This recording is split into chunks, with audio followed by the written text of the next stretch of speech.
Hello everyone, this is well, if you're here, then you've come to learn how to speedrun Yuppie Psycho, and you've come to the right place. This is the general comprehensive guide, all in one for your viewing pleasure, to the modern route of Yuppie Psycho. There is an older series explaining it, but a lot has changed since then. In fact, a lot has changed within the past, I don't know, hour or so. So, there's a lot to go over now.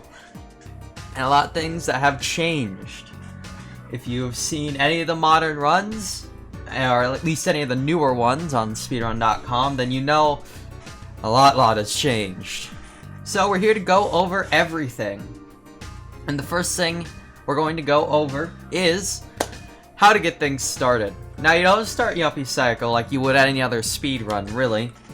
Instead, first, we want to get a save in the lobby so we can load it when we're starting the game. So let's get that real quick. Now, for your first time, you're just going to be playing the intro. It kind of sucks, but if it's your first time and you've, you know, if you haven't played it before, then you're going to be starting from the intro. Which is fine. I'll probably cut this part out. So, you know, just to make sure that we're all caught up, and I'll come back when the important stuff starts. Alright, we're back. Now that you've gotten through all the hubbub of the intro, here's where the run really starts. Look at the intro. No. You skip out on the contract and we head back downstairs and initiate the joke ending, actually. Doing this will give us a automatic save in the lobby, which we will be using.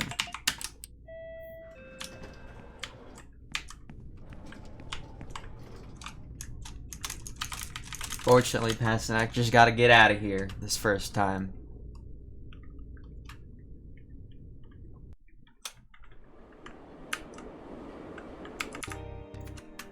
Now, some additional notes before we really begin, now that we have our lobby saved. This game is played in simplified Chinese. It's the fastest language, and you can easily access it through the options menu. Down here is a language selector, and you can freely choose what language you want. If it's a little confusing which one is simplified Chinese, it's 3 to the left from English.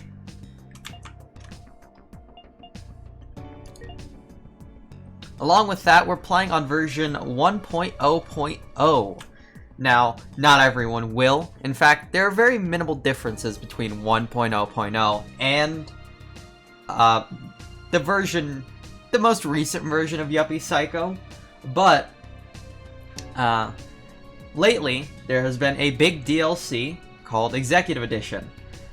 And as such,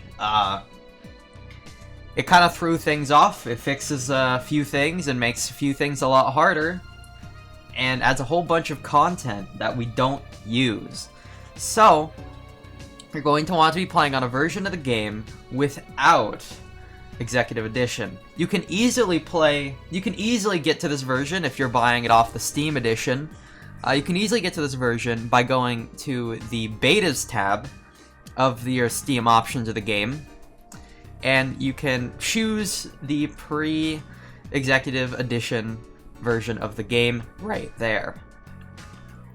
If you want to play on 1.0.0, which has a few minimal differences, nothing that super impacts the run, but it does have a few things that are a little different. And we might find more glitches in the future that are 1.0.0 exclusive. So, if you want to play in that version, you will have to downpatch. I'll provide a link to a downpatching guide in the description. Alright, now, without further ado, let's get started. The first thing you're going to do is not start the timer. Time does not start. We have some setup to do. Now, at some point, if you've played the game before, you should have a save somewhere in the archives. It's a fairly early point in the game, and it's pretty easy to get to. But you're going to need a save in the archives.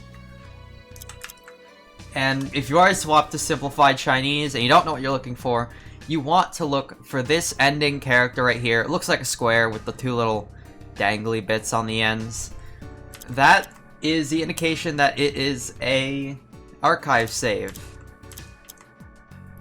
You can see there's quite a few of them. You can load any archive save. Any one will do. The reason why it's important is because it is so close to an elevator where we are going to be going over our first trick. Now, this trick is going to be very crucial for the entire run, basically. So, when you load a save, let's demonstrate this outside of the elevator. What's a good place to... Yeah. You can interact with stuff, but when you load a save, there's a small window where you can interact with the world around you. It's a little hard to hit. It's pretty precise, but what you want to do is, when you load, immediately start mashing the E key. As you can see, we got a text box there. That generally means you're doing it right.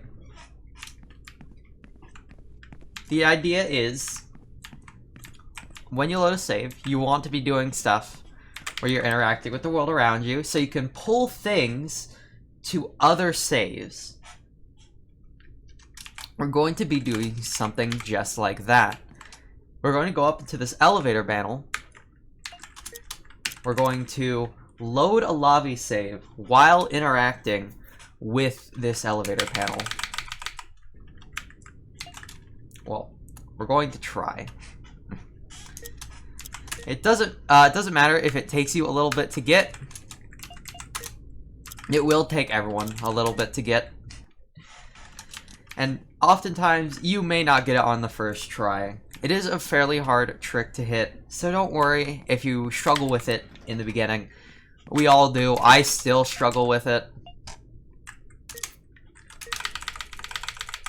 And sometimes, you just don't have it in you.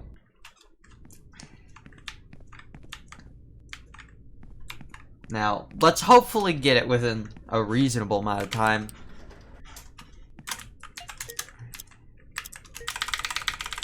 There we go.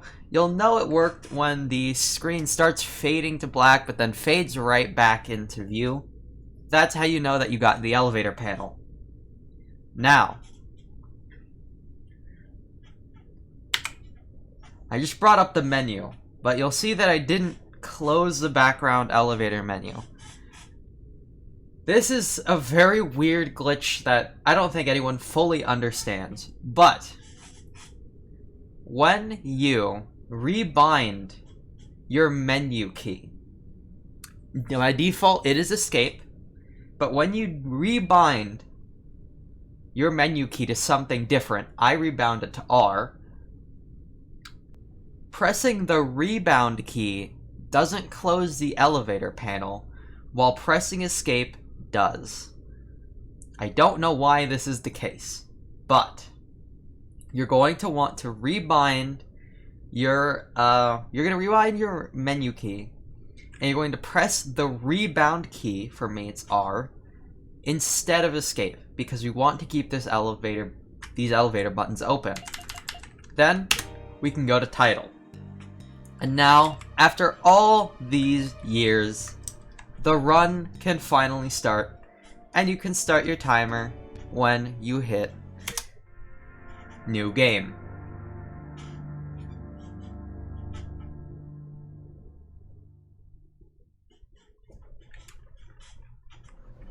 Now, as basically as soon as you see it fade in, start mashing escape to get out. Don't mash it too hard though.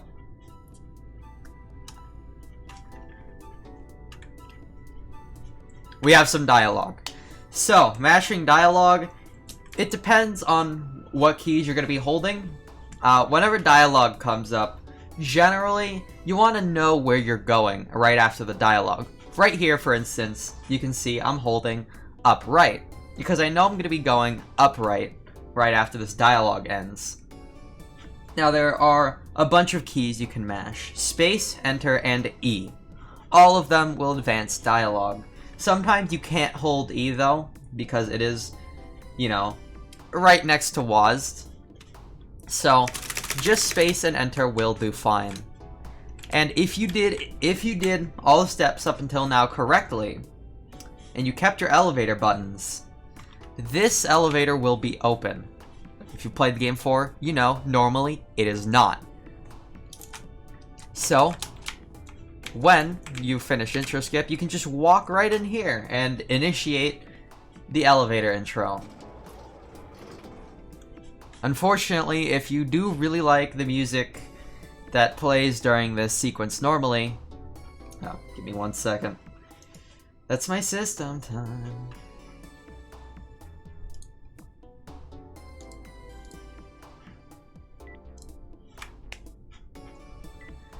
Yes, unfortunately, if you do like this game's intro music, you will be sorely disappointed, because you will never hear it again.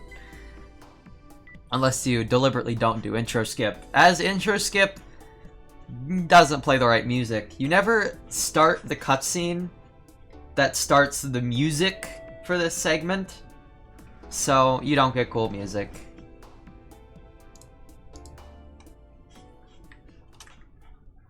Alright. Sorry, just had to close something there. We're out!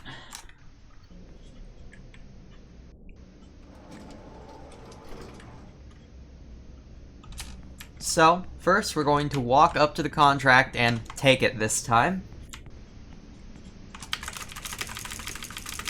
You can see what mashing looks like in this game. Looks like this. And that'll generally get you through the dialogue pretty safely. And pretty... well, I don't want to say effortlessly. It still hurts your fingers. But, you know. Now, the game just auto-saved us. You didn't see it, but the game just auto-saved us. So, we're going to be doing the elevator button trick again. As you can see, we have a new save. It's pretty much right there. So we're going to do elevator buttons again, same as we did in the intro skip.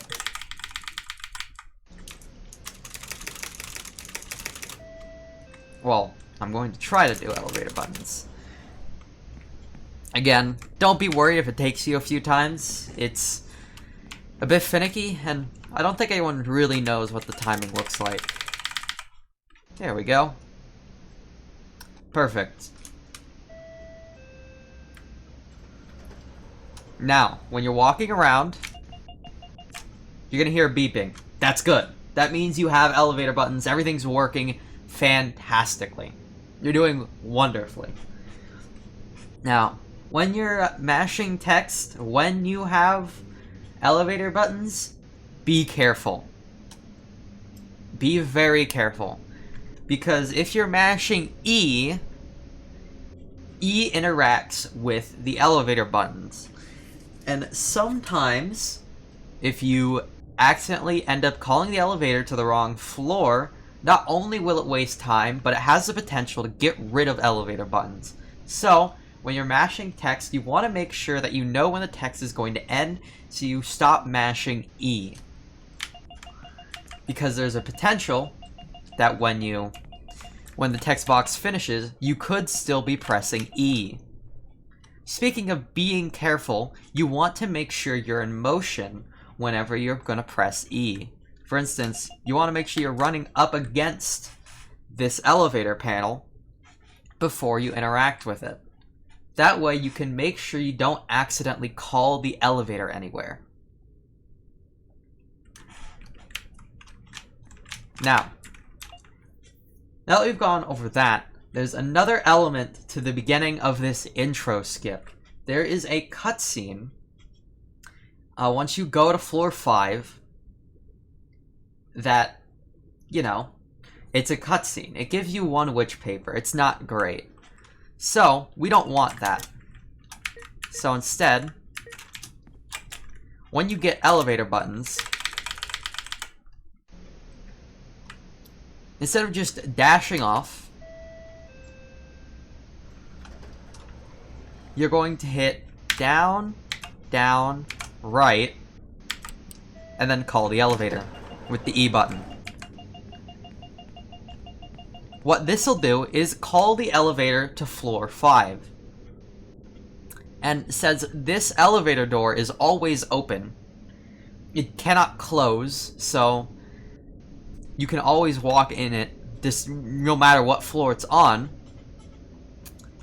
You can walk in, and then walk directly out, and you will be on floor 5. Now, when we get to floor 5, which I'm not going to do immediately, because there's something I need to explain first. Closing the elevator buttons. The game, when you close the elevator buttons, the game thinks you're coming out of a menu. And since the game thinks you're coming out of the menu, it reasons that, well, you were in a menu, so you could not move before. You cannot move in menus. So, the game triggers some sort of flag and says, okay, you can move now. That is very important, because this means you can trick the game into thinking you can move even when you technically shouldn't be able to. Outside of this door is a cutscene, and we're going to be skipping that cutscene. What's going to happen is once the elevator doors start opening to let Pasternak in, you're going to press escape to close the menu, and then you're going to run to the office door as quickly as you can and open it and spam through to any text boxes that come around. As follows.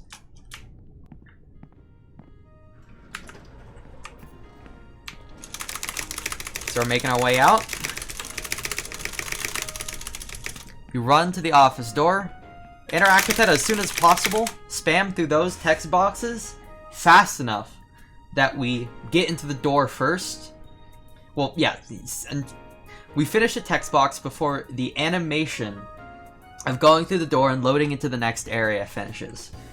What that'll do is it will completely skip the cutscene. You won't have to deal with it at all.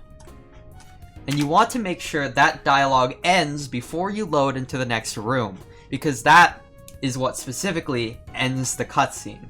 You going into the room and there being no dialogue.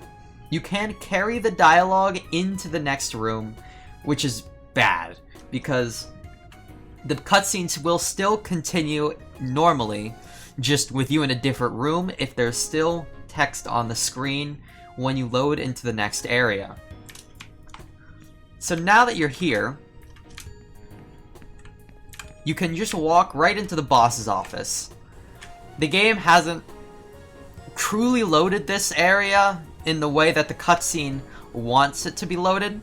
So, when you walk into the boss's office, everything's already set up for you to get. Since that's the next time you go into, that's what the first time you go into the boss office looks like. And with that, you can interact with the PC. And that's intro skip.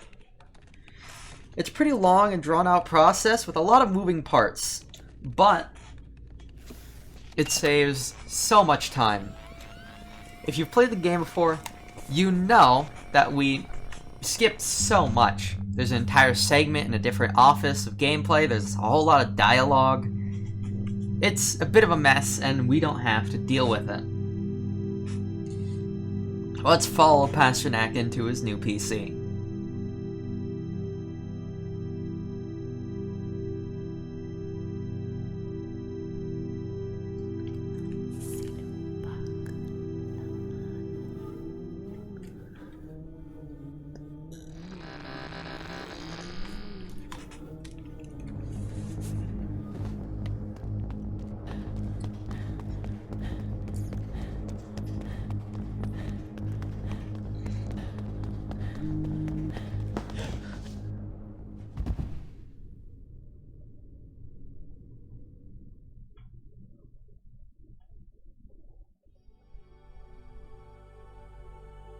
Oops.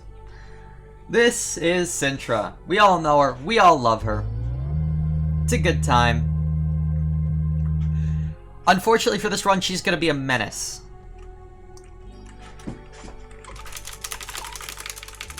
Right now we have a long cutscene, and you're going to be seeing a few of those throughout this run. There are going to be a few cutscenes where you're going to have to spam through. Now, when you're going through a cutscene, you want to make sure to give your fingers breaks, as you can see I'm doing here right now. You never want to be caught off guard by the text. You want to make sure you're mashing whenever text is going to be there preemptively. But you want to make sure to know when you don't have to mash, when the, characters are doing something. When Passionac's walking around or looking around. Or when Sintra's showing us the Hexenhammer.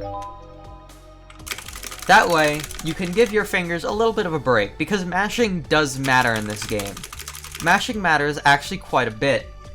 It can save or lose you multiple seconds, which is very... well, it's good or bad, depending on how good you are at mashing. Thankfully, this cutscene isn't too long, and there's nothing to do here. So you can exit the PC once you're done, and come on out. Now, we're going to be heading over to the archives, and saying hello to all the Hugos along the way. One side effect of the intro skip is that the position of people doesn't quite update. People's positions just doesn't quite update, since the cutscene never finishes properly. It just kind of leaves everything as it was when you skip the cutscene. It's not useful, but it is pretty funny. So, let's head up to the 7th floor and begin the easiest part of the run. The glitchless part. First, we interact with this to get the R301 for him. And we head in this door. Turn on these lights. And get this pencil right here. Turn on these lights. Push this cabinet a little bit. You actually don't even have to really push this cabinet. As long as you move it even a tiny bit, you will be able to interact with the triangle behind. And we're also going to grab this ink cartridge, and we're going to go in this door. Now, when you're going into doors, you want to make sure to go into them as quickly as you can. You can interact with doors basically anywhere within their hitbox and they'll still take you. So, you want to make sure you're interacting with doors on the edges, if possible. Turn on these lights.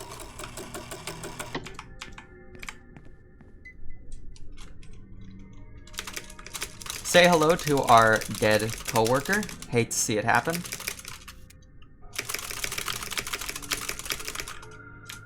Grab this. Fill out something. Move these over.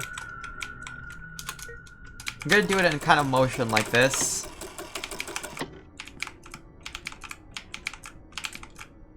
And you might want to just practice that motion.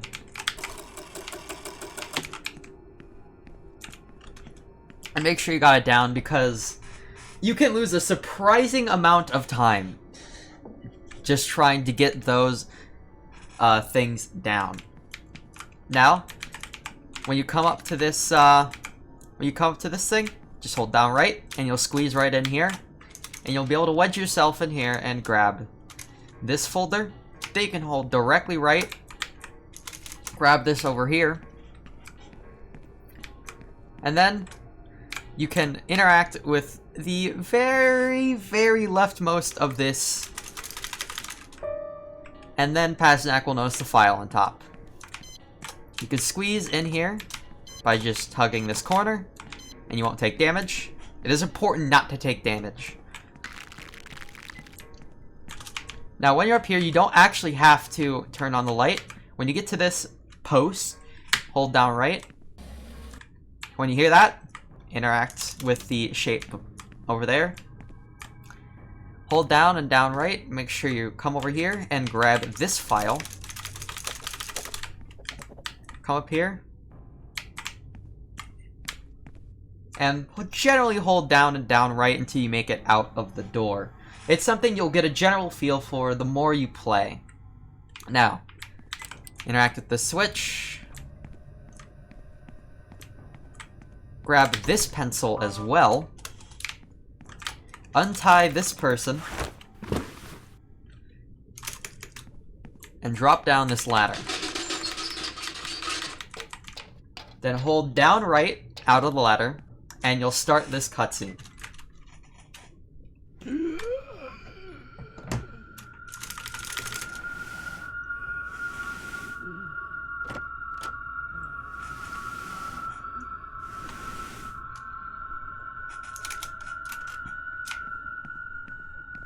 Now we head right. Get this. You do have to push this one more. This one you have to push a little more than the other ones for whatever reason. Then you can interact with the shape. Then you can interact with the shape. Take this witch paper and this sandwich. Head in here. Interact with this shelf and hold down right out of it. You'll grab this tape and you'll be right on your way back to the door. Head over to this, open the menu, and sometimes, I don't know why, the menu will either already highlight the witch paper or it won't. If the witch paper is not highlighted, you want to hit right and down. If it is highlighted, you just want to hit down. Use the grilled cheese sandwich with the foil. Head back up the ladder. And head into the door. Turn on these lights. And we're going to be getting rid of this mine. It's just a right in the menus. And we just make our way over to the file.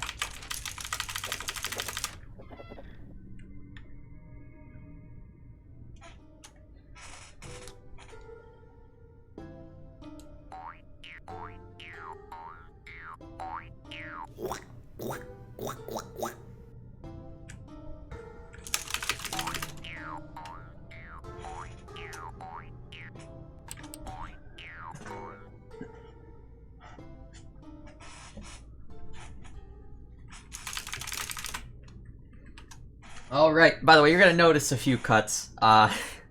Just some stuff coming up. Don't worry about it. I'm doing this all in one take, one big thing, so you can get all the info you can. So don't mind the cuts. You aren't missing anything. Now, the way out of this room is fairly simple. You want to come down here until you come to about this locker. You'll be able to see it. Then you want to head right.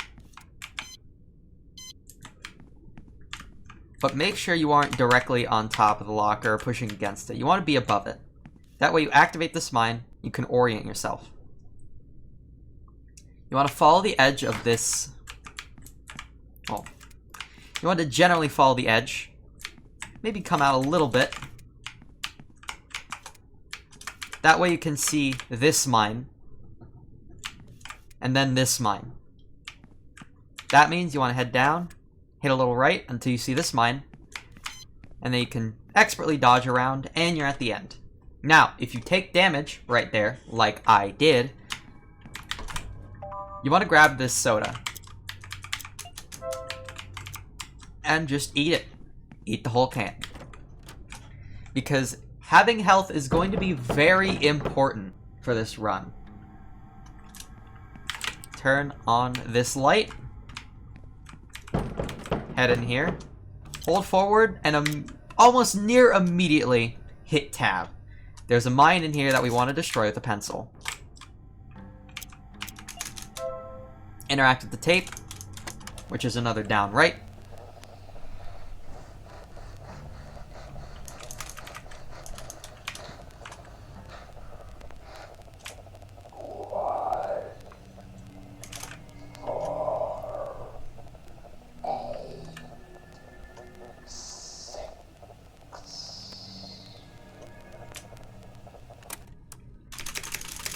Come on out. We have all of our info now, and I guess the more fun stuff can come around now.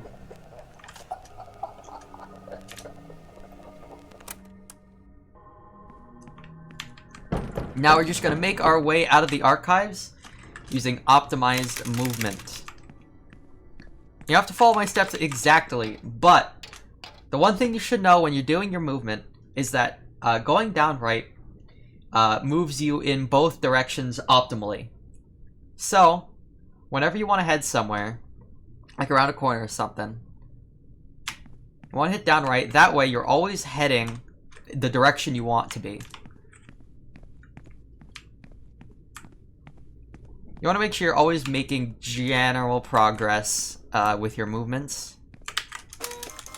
Interact with this. And head into the elevator. Unfortunately, we have a fairly long extended cutscene. Most of this is just getting the form back to Sintra so she can give it her stamp of approval. And it's mostly just walking in the office, spamming through the cutscene, going into the PC, spamming through the cutscene. Thankfully, you don't have to worry about any dialogue options for this cutscene, but you will have to worry about them next cutscene. We'll talk about those when we get there. Hold up right when you're coming out here, and you'll get a little bit of a head start. And we come up to our first dialogue option. I'll be guiding you through the dialogue options so you know what to look for when you are spamming through the text. Specifically, when you're spamming through this text, you're going to be looking for that 301. That means the next dialogue box is that Pasternak says is the last one. You'll end up on this, and you just want to hit up. All the menus loop around to the bottom option, and you'll get out of there before you Kapora Gabori yourself. Interact with this, head down, get the finished R301 form, and we're back.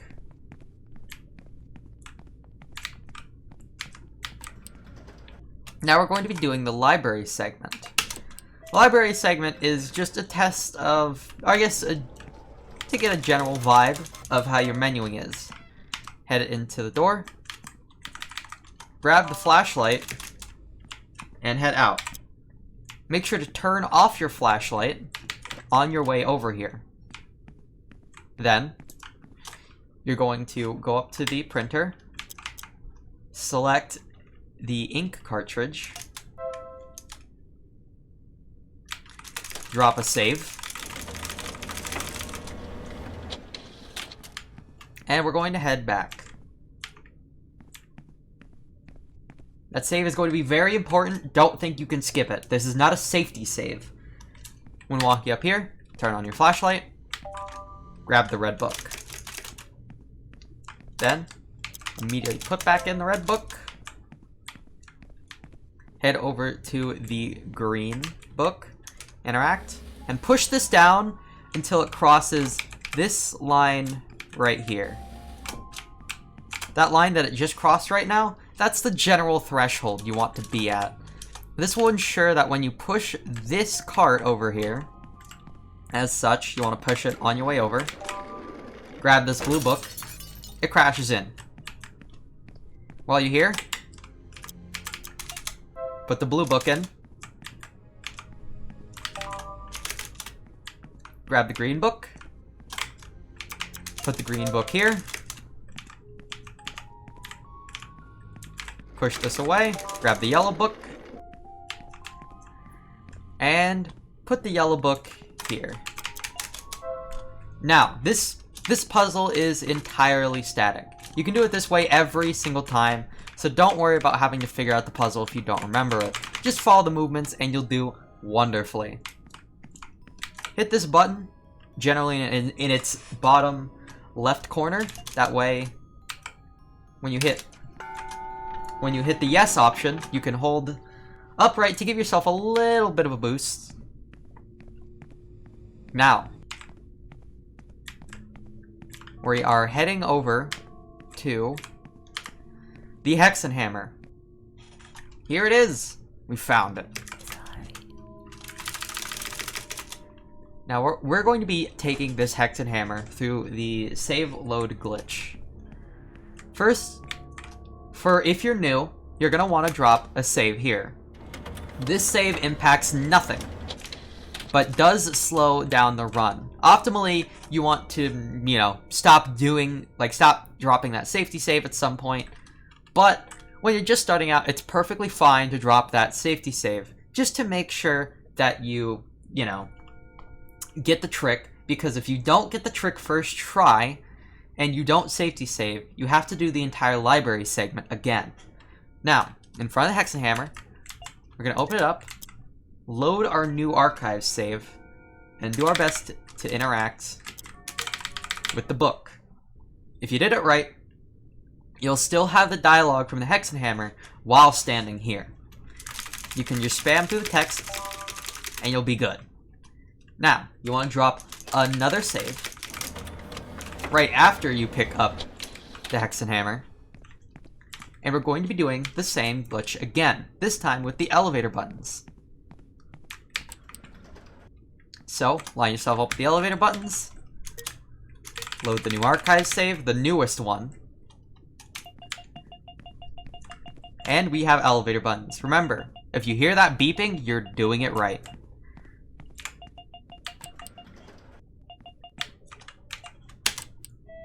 Now we head down, and it's time to do the longest cutscene in the game. At least the longest one that we interact with. We go over to Sintra, say hello, and we start spamming. I'll cut most of this cutscene out since it is mostly just explanation and stuff. And I will cut back in the important part. Oh, while I'm here, cutting it a little bit early, figured I would mention it. You can technically skip this cutscene by hitting escape right now and just leave it. You could skip this, but you want to make sure that you do not. We want to keep our elevator buttons for a very specific cutscene, so don't worry, we've all thought about it, and at one point we did used to skip this cutscene like this. However, it is not great. We have something much more important to skip that will save so much more time than the 2 minutes we waste on watching this entire cutscene. Alright, now I'll get back to the actually important part. Alright, we're back. We are back. Now, there's some dialogue options that are coming up that, they don't save too much time, but you do want to get them right because they do say like a tiny, minuscule amount of time. What you're going to do is you're going to keep spamming through this cutscene until you see, some dialogue from our lovely coworker here with the lovely eye shade and the wonderful hair. You'll notice her by her hair. And then you want to keep spamming until they all shout. And then this is where the dialogue options start. The order that you're going to choose these is 1, 3, 2, 1, 3, 2. It's something that you will get faster at the more you do it. And it's something to get in the habit to. And thankfully, this mostly marks the end of the very long cutscene. At the very least, you'll definitely get a big break from mashing as soon as we fade out here. You can chill out for a little bit as Hugo grabs our briefcase for us.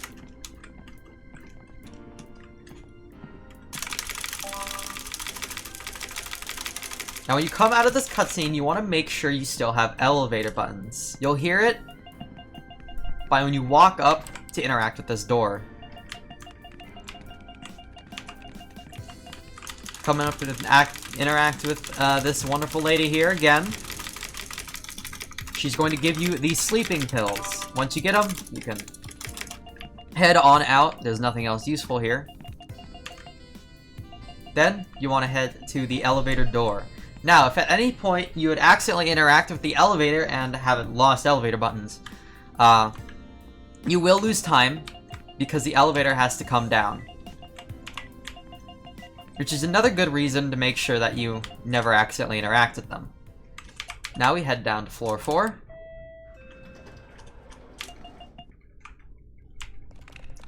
And we say hello to Kate. So let's head up to Kate's position. Now with these elevator buttons, wait for this dialogue, and then you want to interact with Kate, and then when you do, you want to press escape and then hold down right, like this.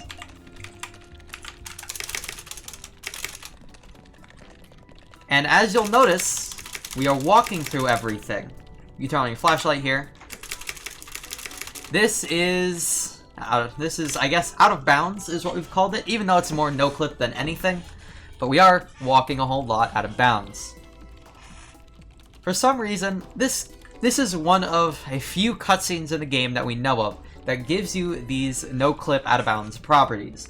By skipping it, and ending it prematurely, as we will right here, we get to walk through walls for a good portion of the game. This is the reason why we held on to those elevator buttons. We want to make sure we get this. It's so useful and skips so much of the game. This is one of the biggest improvements to the route since the last tutorial, and oh boy does it show in the leaderboards. So, when this dialogue box ends, you want to head down here, get out of here, and then quickly interact with this to grab this ink cartridge. Then, you want to come up here, grab these 2 pencils. Interact with this lady after they talk to you. Get the slogan, because we are going to be saving one of the marketing people. This one right here. Now this option comes right after this text box, so be very careful, because if you miss this text, if you miss this, your run is over, essentially. You lose 30 seconds, you take damage, it's a nightmare. So you want to be very careful with that option. And the reason we do this is because Doshi, right here, is going to give us his screwdriver, and we're going to be needing it for a few things in the run. Now, out of bounds movement. This is going to be fairly important because you want to make sure you're hitting all the triggers in the right spots. When you're moving through here, you want to make sure you pass through this cubicle. You want to hit down right and pass through this cubicle wall right here. Treat it like a door. Keep holding down right and you'll be taking the next screen. Hold down right here until it gets kind of dark and spooky. Then just hold down. You want to make sure you hit this trigger right here. It's right past the papers. And sorry, I have to do this kind of quickly. Once you start crawling around like that, eat your grilled cheese sandwich. And then head out. Now, we can finally chill a little bit. Because for some reason here, the gas just isn't programmed. It's just here visually. It's not here actually. You can stand here all you want. From this position, you're going to want to hold upright.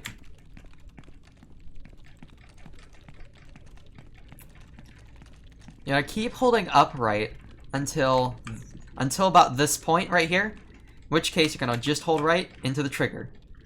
Now, you want to head out of bounds here. Hold upright. Walk on these shelves. And walk on this table into the hole. That skips a cutscene with the dot matrix. Now, we're going to come out of this cutscene, and you're going to want to hit tab immediately. Here, you can move over to an ink cartridge and interact with it. And immediately once all that text finishes, open up the tab again. Open to your screwdriver. Spam pass. And keep spamming E until you get that. Hit select. Gonna do some dialogue here. Hit select again. And then hit print. This allows us to do this entire segment much earlier than the game expects us to. And it does lock the camera here. You can interact with the ladder. Then you want to head over here, right about to this position, where you can barely see Pasternak's legs. If you're a little worried about it, you can head diagonally down to make sure that you're in the right place. Then head up and spam the heck out of E. That will make sure you interact with the valve that is off screen right now. As you can see, we just nailed it. You want to head down, right, interact with this corpse, and get Corvo's ID card. Now, when you head out of this door, it's not going to look like the fog is there, but in all essences, it is. So when you walk out of this door, hold up, and head over here, just to make sure you don't take any additional damage to the fog. You want to interact with this, get this ink cartridge, and now we're going to do Kate Skip. Kate Skip is probably the hardest trick in the game right now, I'd say. I can get it fairly consistently, and you only have one really shot at it. When you walk in this elevator, you're going to want to hold W and spam the heck out of E until you hit the elevator panel. When the elevator panel menu comes up, stop hitting E immediately. You only want to interact with the text boxes with spacebar. This is going to give us elevator buttons in a very roundabout way. Because the reason that the elevator buttons get caught in the background is because we get transported to a new map. So, the cutscene only goes on for about 4 dialogue boxes before it takes us to a new map. So, if we can get the elevator buttons before the dialogue starts, which is just barely possible, you'll be able to take elevator buttons into the Kate cutscene to skip it. So, if you're really nervous, usually you'd come up to this and enter the door sideways, because it's a thing you can do for some reason. If you're nervous, or if it's your first time, you can hold W here and already start pressing E. As you can see, we got the elevator menu up. And if you did it right, you'll have the elevator menu up here, and you'll have dialogue. Only press space to make sure you don't interact with anything else. Then, once the zoom happens, you can hit escape, go through this dialogue, enter this elevator. You don't have to open it, you can just enter it because you have out of bounds properties. Then, you can head back in, and the entire 2-minute cutscene is skipped. Now, we head back into our office and play another 2-minute cutscene. Unfortunate, I know.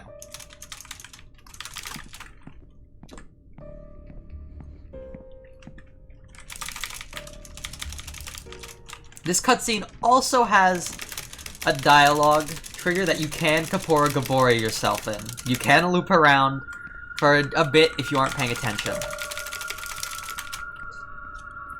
And it's gonna be a while. So, you're gonna listen to music, wait for it to get freaky, like that. It's gonna give you a dialogue option. That one doesn't matter. That one doesn't matter. You always get it wrong. So, you want to keep spamming. And then Pasternak's relief. You want to look for a very specific set of expressions on Pasternak's face. It's this one, right here, and then immediately after, this one. They're fairly similar, so they're fairly easy to pick out. That means the next piece of Sosa dialogue is the last one. So you know when to prime yourself to get out of the cutscene. Now, we gotta talk about Corvo's PC. Corvo's PC is the biggest piece of RNG in the run. There's no way around it right now, though I'm sure in the future there probably will be. But for now, this is the biggest piece of RNG in the run. When you go into Corvo's PC, you're going to hold down right. And basically 9 out of 10 times, you're going to immediately hear Sintra. She makes this noise. This like, hey-hoo, hey-hoo, or whatever. And you know, the static and the spooky, spooky, spooky. You're going to start hearing that immediately. Now, one of 3 things can happen. Either Sintra heads towards you, or stays in the general quadrant of the area that you're headed towards, which is good. That's the fastest thing possible. You want that. That's optimal RNG. She will head up to the top right quadrant of the map, or she will head left to the bottom left corner quadrant of the map. When you head down right, if you don't immediately find her fairly quickly, first you want to head left and see if that makes the noise continue. If the noise fades out or doesn't fade in, then that means you need to head up and start looking for her. Now, this is somewhat of a method to make the search for Sintra a bit easier and have a little less madness to it. But inevitably, sometimes the luck just isn't gonna be there. Sometimes you're just gonna not find her. And that's okay, it happens. But with this method, you can somewhat make the whole deal a little more consistent. So, let's head into Corvo's PC and see what RNG we get. Of course, when you head in here, turn on your flashlight. See, we immediately hear her. Stop hearing her. Head left. She heads up.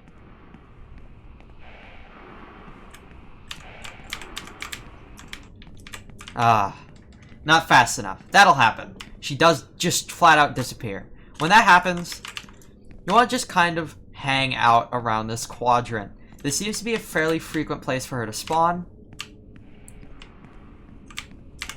and can make finding her a little easier.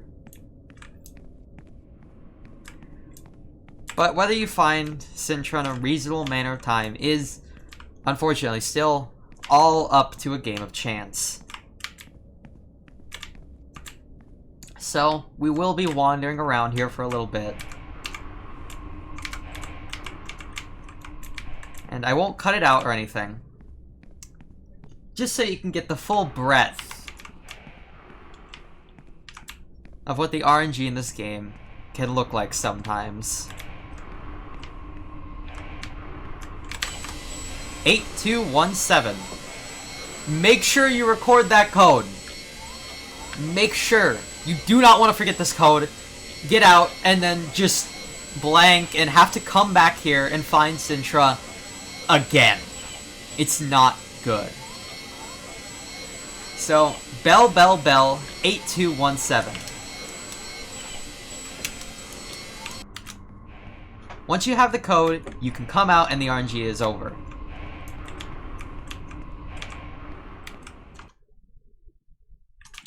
Alright. So, with that code still in your head, you want to come up to the elevator and actually get your cursor ready. Have your hand on the mouse, so when you come over here, you're ready to type it in.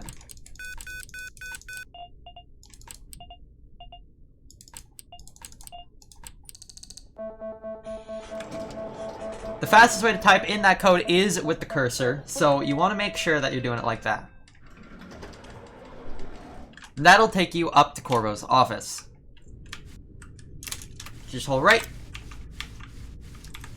Take care of this mine.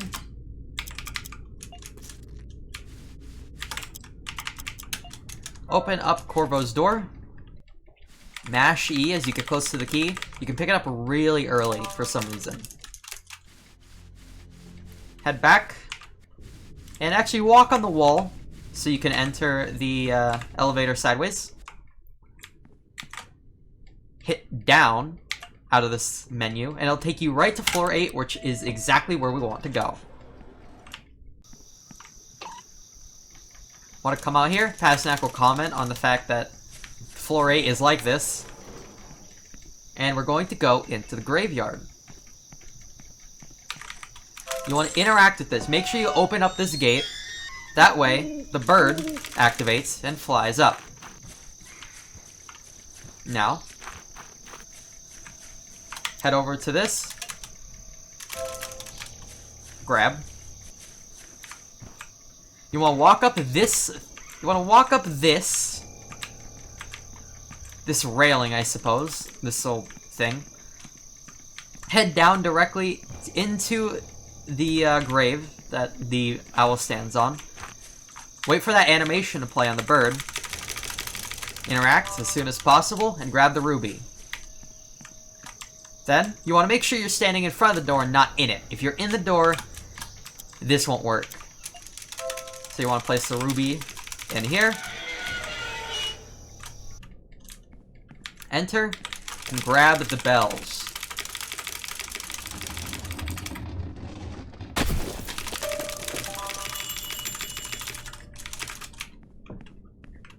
Then we can head out and begin winding down a little bit. Once the run has gotten here, there's only one more trick that can screw you up.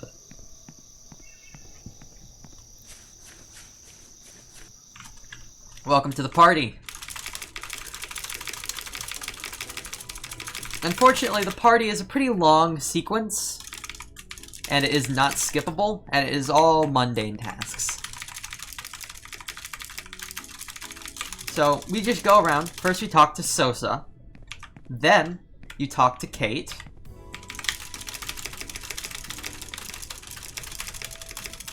Then you talk to Chapman.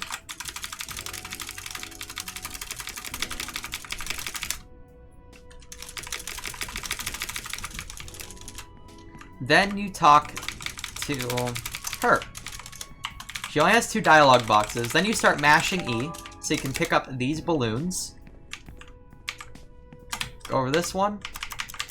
And, for the record, all of the party items are going to be in this slot in the inventory. So every time you need a new party item, emphasis on new, you want to hit right and then down. But when you don't run out of the party items, the cursor stays on them. So you only have to worry about that when you get a new party item. So we'll interact here after you place the 3rd set of balloons.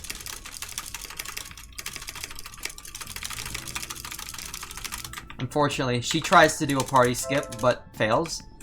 Place them here, and immediately start walking towards Kate, who will finish with the cups. We want to place here, and of course, right down.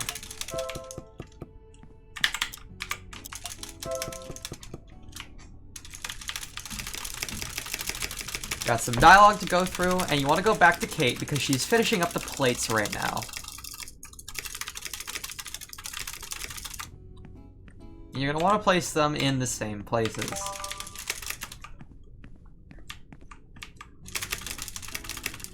So this is going to try and interact with you here again. Get the plates down. Now we want to talk to Sosa. She's calling us over. And she will attempt to distract people so we can get out. Unfortunately, it does not work. It would be a much better speed game if it worked. Now, very important detail. If you accidentally walk into this elevator, you soft lock the game. There is no way around it. The game is soft locked. But we need the elevator open. So instead, you want to inch towards this button and press it with E, making sure not to enter the elevator. Whatever you do, I don't care how safe you have to be. Don't go into the elevator. You don't want to ruin your run right here.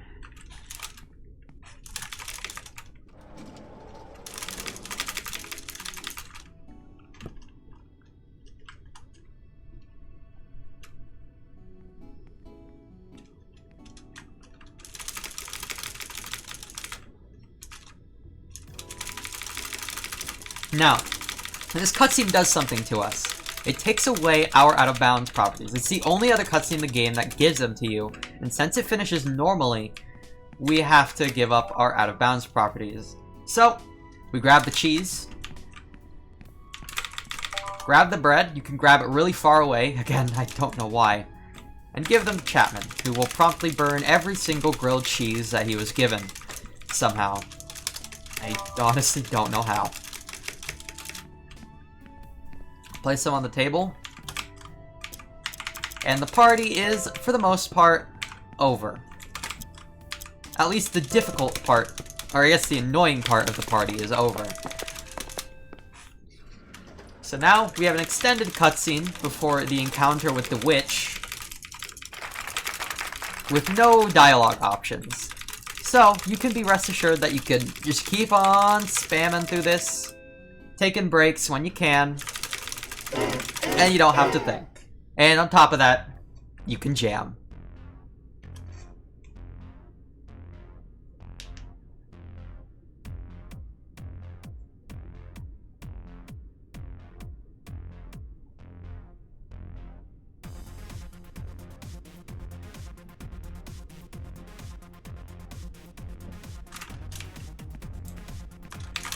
Now let's talk to Kate. We do have to talk to Kate. Who is gonna have a good time, gonna give us a little smooch on the face. It's gonna be pretty cool. Pretty epic. And Pajna's gonna get hella drunk off punch.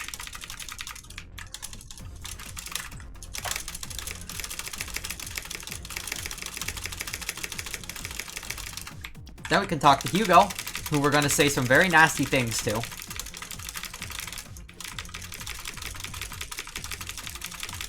And that's going to... And Mr. Devil's gonna show up. Hi there. If you spam fast enough, you can actually catch Mr. Devil completely phasing out of existence as the cutscene ends before he can walk away. It's pretty funny. It's happened quite a bit to me.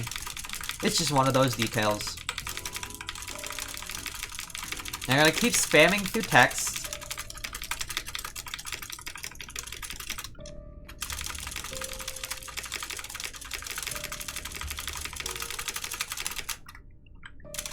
Until we get the knife and we fake slice Kate's head off.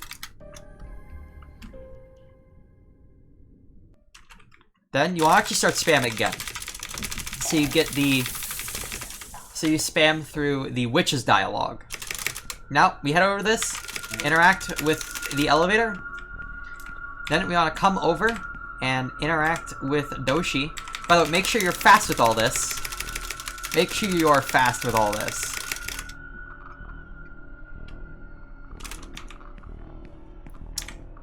That way, you can just walk over here and start the cutscene with the witch there, and it won't be an issue. There's gonna give you some batteries, and sit here. This is a safe spot. Now, if you haven't seen any of the runs already, I recommend you do, but standing here is essentially eternal safety. There are some weird niche cases where the witch will still get you, but for the most part, you are completely safe here. You can take some time to relax your hands, talk to your friends, have a good time, eat a cheese sandwich if you're feeling a little down, and generally relax because the run is coming to an end. We're coming to the very end of the run, and we only have one trick left to do. A lot of this is completely scripted, and we don't have anything to do, so you just chill out, hang out, vibe, and watch the witch get increasingly angrier with you as you exploit her weakness.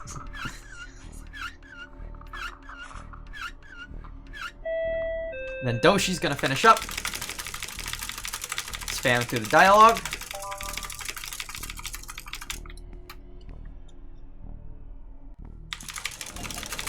Spam through here. Get out of that menu as quick as you can. Initiate the elevator sequence. Now, if you've played this game before, you know that the union worker is going to come over and save you. Now, one very important detail. Once this elevator gets up here, you're going to want to, once the elevator starts crushing in on itself, you're going to want to stand right where the union worker is going to appear, in the corner up here. Want to make sure you avoid that part until then. He's crushed in on itself, so we're going to stand over here. And you want to wait for his dialogue. Wait for his dialogue. Then they can start. You have to make sure to wait for his dialogue to start before you start spamming. Because otherwise, there's a slim chance that you might interact with him before his dialogue starts. And that will softlock the game. I did lose a world record run to it. I am still mad.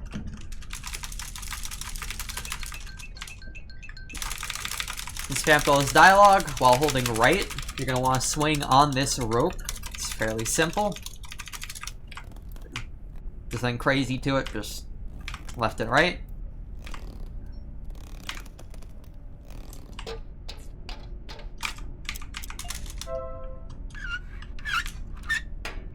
Open up the grate, hold right, flashlight on.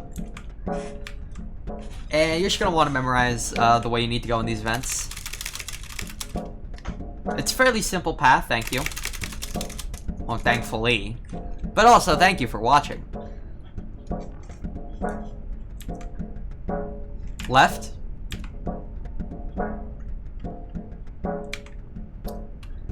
Right. Down. Right. And that'll take you out of the vents.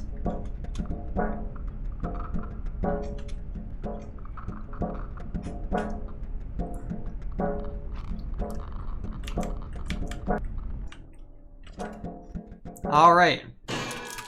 We're up to the union worker's office. Now, here is a very important part of the run. Very important. This union worker is going to ask you 2 questions. And of course, these questions are, how are the run and how are you?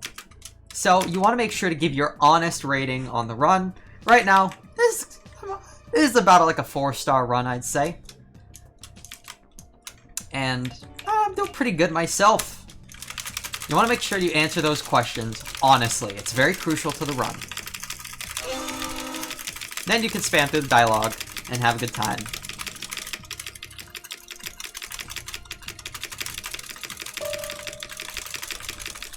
And Pasternak's is gonna throw up. Had a little too much to drink. Going through a lot.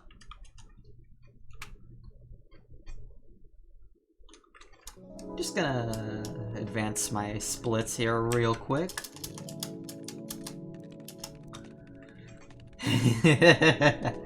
Oh, look at that glorious time save. Will you come out here? I'll spam through the dialogue. Go into the PC. Get out.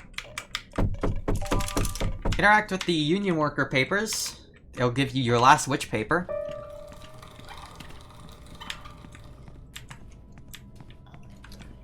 Head as quickly as you can over here to this door.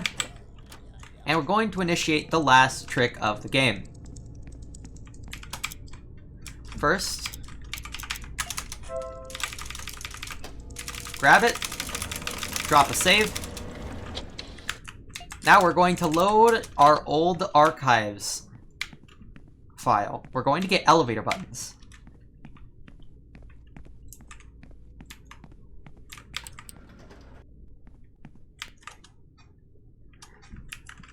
Now, so when we get over here, load most recent save, get elevator buttons, hit up, right, E.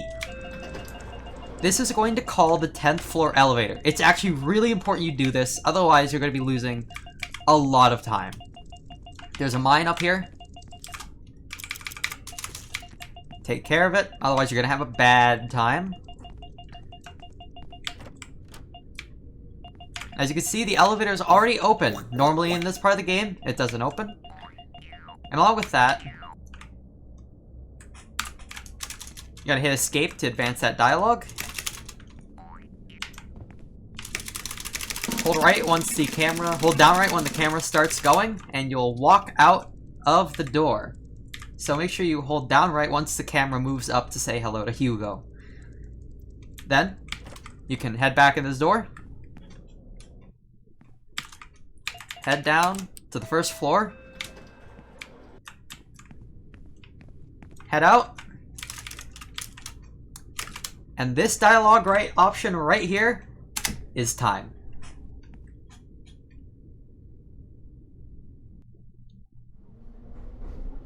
And that is Yuppie Psycho.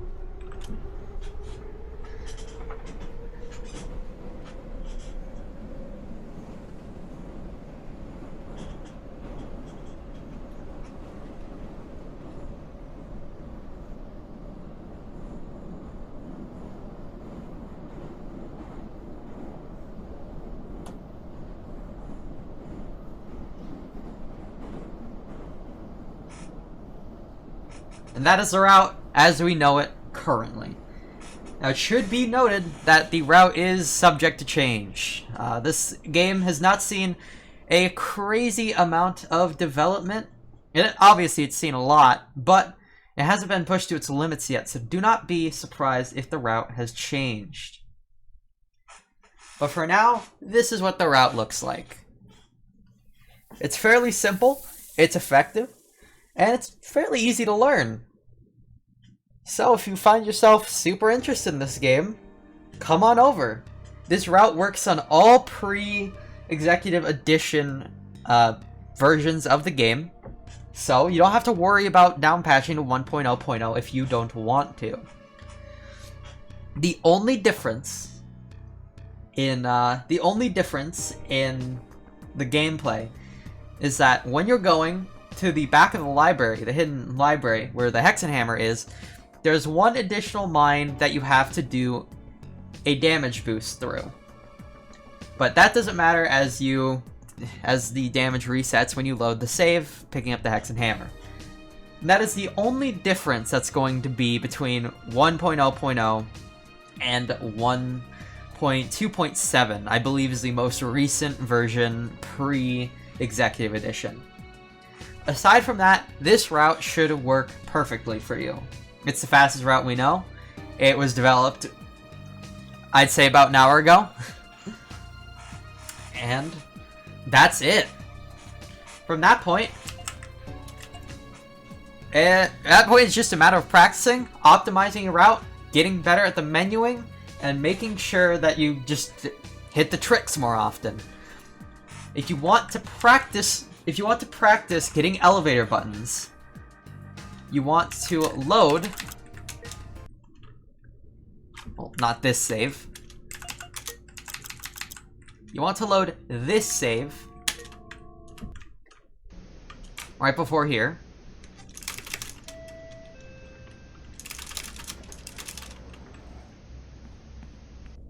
You want to head down, and you can come over here and get elevator buttons. Then you can hit escape and just keep doing this over and over. It's a great way to practice getting elevator buttons. You can do this ad infinitum, and if you miss it, it's okay because you just start right here.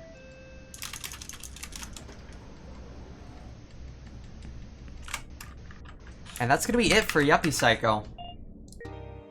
If you have any questions or comments about certain things, you can come on over to the Discord, which you can find on the speedrun.com page, and along with that, I will also link it in the description, along with timestamps if you want to go back and see something, you know, grasp something that you think you might have missed, or just refresh yourself.